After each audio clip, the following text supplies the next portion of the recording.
Ini tantangan ya, siapa saja boleh membuatnya. Jadi ditantang, dan jika ada orang yang bisa menjawab tantangan ini dan menang, saya akan berpindah keyakinan ke agama orang tersebut. Saya ulang, jika ada yang bisa menjawab tantangan ini, saya akan berpindah keyakinan mengikuti agama orang tersebut.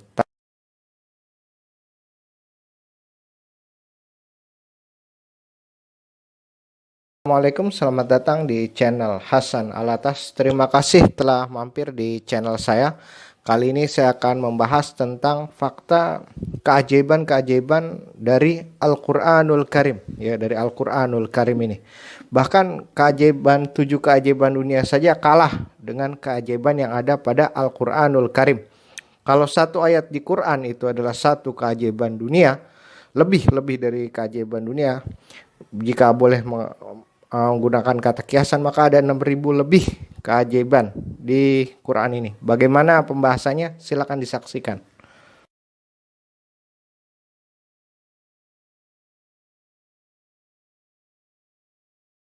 Baiklah saudara, satu ayat Al-Quranul Karim itu, satu ayat dari Al-Quran mengandung nilai sastra yang sangat tinggi sekali. Ya, kosakatanya sangat tinggi sekali. Bahkan tidak ada yang dapat menyamai nilai sastra dari satu surat di Al-Quran. Jadi hal ini merupakan keajaiban yang sampai sekarang tidak ada yang bisa membuatnya. Bahkan ditantang oleh Al-Quranul Karim. Ini tantangan ya, siapa saja boleh membuatnya. Jadi ditantang, dan jika ada orang yang bisa menjawab tantangan ini dan menang, saya akan berpindah keyakinan ke agama orang tersebut. Saya ulang, jika ada yang bisa menjawab tantangan ini, saya akan berpindah keyakinan mengikuti agama orang tersebut. Tantangan ini ada di Al-Quranul Karim. Berikut ini dari surat Al-Baqarah, dari Al-Quran surat Al-Baqarah ayat 23 dan 24. Dan jika kamu meragukan Al-Quran yang kami turunkan kepada hamba kami Muhammad, maka buatlah satu surah semisal dengannya dan ajaklah penolong-penolongmu selain Allah jika kamu orang-orang yang benar. 24 ayat ke-24. Jika kamu tidak mampu membuatnya dan pasti tidak akan mampu, maka takutlah kamu akan api neraka yang bahan bakarnya manusia dan batu yang disediakan bagi orang-orang kafir. Itu adalah surah Al-Baqarah ayat 23 dan 24. Pasti tidak akan bisa membuat seperti Al-Quran.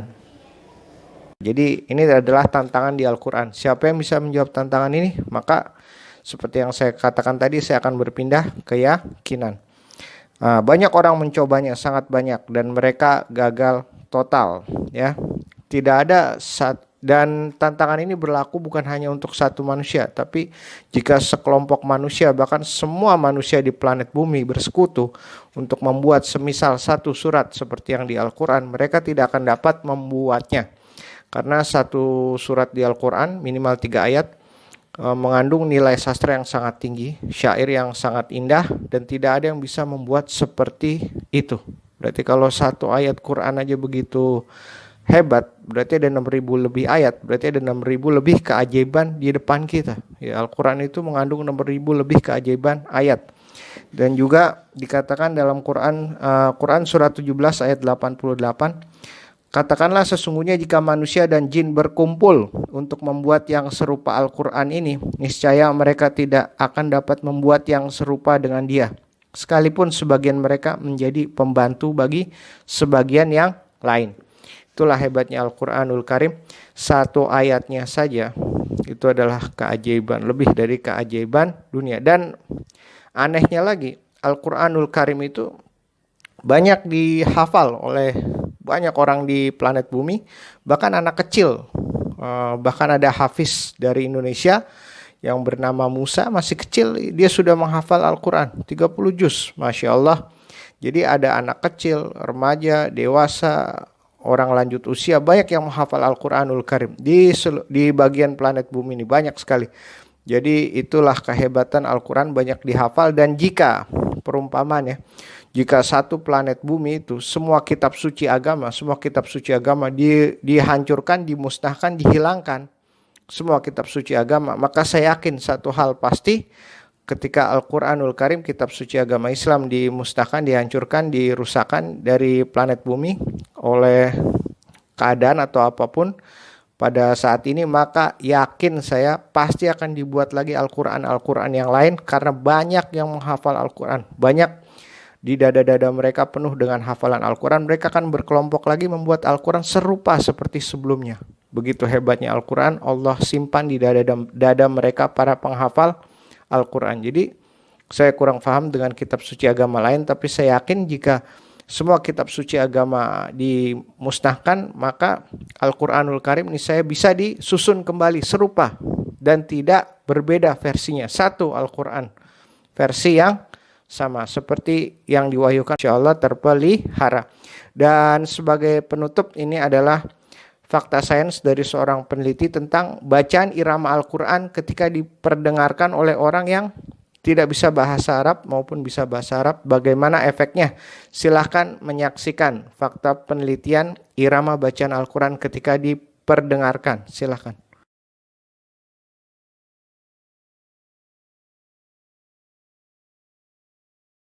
Baiklah, ini akan saya bacakan hasil penelitian tentang bacaan irama Al-Quran yang diperdengarkan dari buku berjudul Kontroversi Islam dan Sains dalam tanda tanya. Jadi buku ini berusaha menjawab bahwasanya tidak ada kontroversi antara Islam dan sains. Justru agama Islam mendukung sains dan penelitian sains sesuai dengan Islam. Ini dia dari Dr. Al-Qadi. Melalui penelitiannya yang panjang dan serius di klinik besar Florida, Amerika Serikat. Nah, di Amerika Serikat berhasil membuktikan hanya dengan mendengarkan bacaan ayat-ayat Al-Quran, baik mereka yang berbahasa Arab maupun bukan, dapat merasakan perubahan fisiologis yang sangat besar. Ya, dampaknya apa? Penurunan depresi, kesedihan, memperoleh ketenangan jiwa. Ini merupakan pengaruh umum yang dirasakan orang-orang yang menjadi objek penelitiannya. Penemuan sang dokter ahli jiwa ini tidak serampangan. Penelitiannya ditunjang dengan bantuan peralatan elektronik terbaru untuk mendeteksi tekanan darah, detak jantung, ketahanan otot, dan ketahanan kulit. Nah, jadi sambil diperdengarkan, diteliti detak jantung orang yang diperdengarkan Al-Quran, tensinya, dan lain sebagainya dengan peralatan elektronik yang baik dan baru. Dari hasil uji cobanya, ia berkesimpulan bacaan Al-Quran berpengaruh besar hingga 97% dalam melahirkan ketenangan jiwa. Ya, 97% memberikan dampak ketenangan jiwa.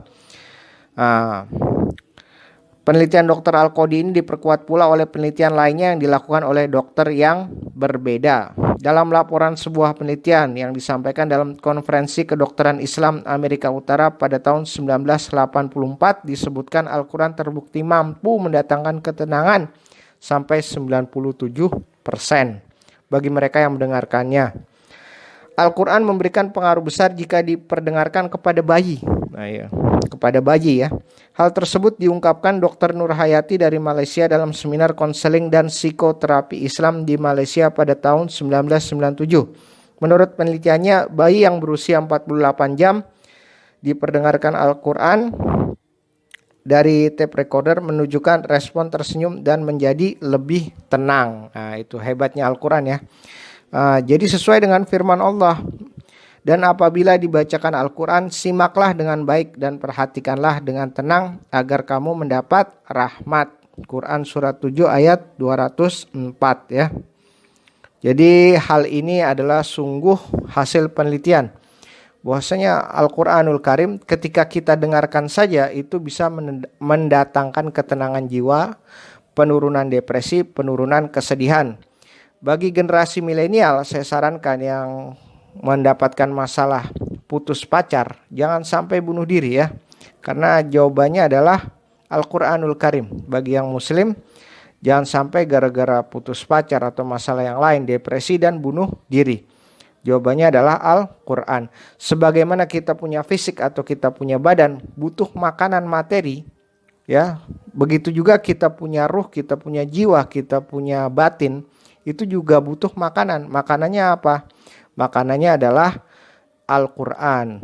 Jadi baca Al-Quran walaupun tidak mengerti artinya, tetap saja dia berpengaruh. Mendengarkannya saja berpengaruh, baik orang yang mengerti bahasa Arab atau tidak.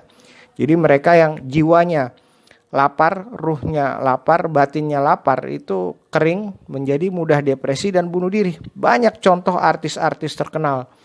Kita belajar sejarah dari masa lalu maupun sekarang yang depresi dan bunuh diri. Kenapa? Jiwa mereka lapar, ruh mereka lapar, batin mereka lapar, kering. Walaupun secara fisik mereka mudah mendapatkan makanan yang luar biasa enak. Tapi ketika ruh dan jiwa mereka lapar, jadilah depresi dan bunuh diri. Hidup terasa sempit. Ya, jadi Al-Quranul Karim ini bisa dikatakan vaksin anti bunuh diri. Ya, semoga bermanfaat. Terima kasih dan silakan dibagikan jika bermanfaat. Wassalamualaikum warahmatullahi wabarakatuh.